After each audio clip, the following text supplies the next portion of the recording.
Thanks for coming out tonight. I'm glad to be doing comedy again because I took a little break to box in the New York City Golden Gloves this year. That's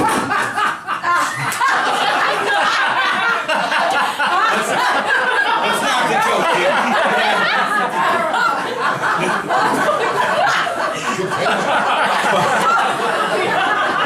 Get serious.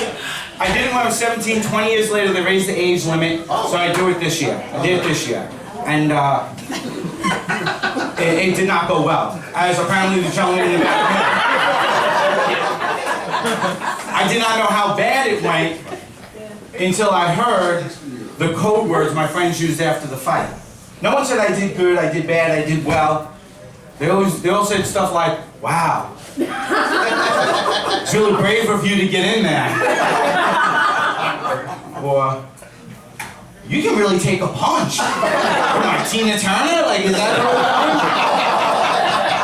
too soon? Yeah, no, it was horrible. And it's even harder to be a boxer when you have a lazy eye, right? Because everyone thinks it's caused from a fight, right? So it's never good after your fight when you got to tell the ring doctor, no, I'm fine, doc. The eye was like that before. Because then the doctor thinks he's funny. He looks at me, he's like, I think you fucking straightened it out. We just had the first day of spring. Awesome. You know what that means? One day closer to football season. That's right. I love football. I love the NFL. I wish my entire life was more like the NFL. You know why? Because contracts in the NFL are only 3 or 4 years long. You know how long I've been married? 15 years. I am 15 years into a lifetime contract. Wouldn't it be awesome if your wife had to play for a new deal every couple of years? Right? Your buddies would come over like, oh my God, Stacy looks great. Has she lost weight? You're like, yeah, but it's a contract year.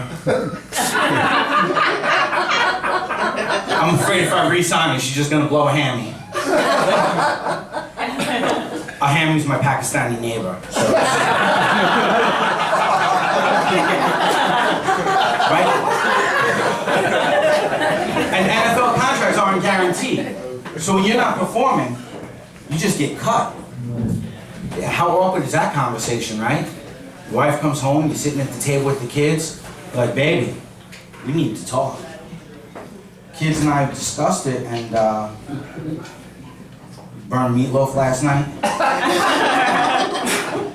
House looks like shit.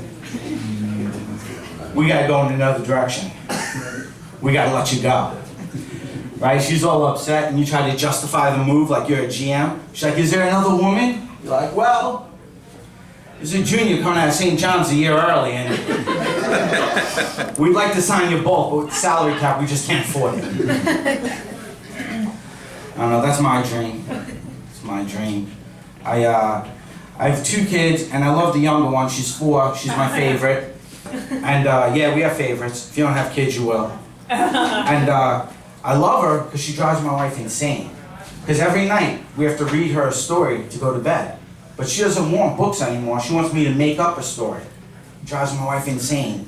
She's like, that's your job. I don't know how you can do that. That's easy. I've been making up stories to get girls to bed for like 20 years. Told big girls they were beautiful, ugly girls they were sexy.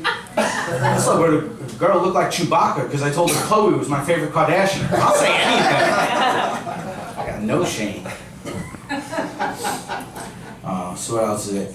I hate real estate agents. So if you're a real estate agent, you're not gonna like this. They always say the dumbest things to you. Right? My buddy's a real estate agent, he always goes, hey Joe, have you thought about buying a house? Hey Joe, you should really think about buying a house soon. As if that was the problem, I just never thought of buying a house. It has nothing to do with my 520 credit score. And he's like, Joe, if you don't buy a house soon, you're never gonna own a home on Long Island. He's like, the way prices in New York are going, you gotta buy it now. Otherwise you'll never be a homeowner. And I'm like, how is that possible? Are my parents gonna live forever?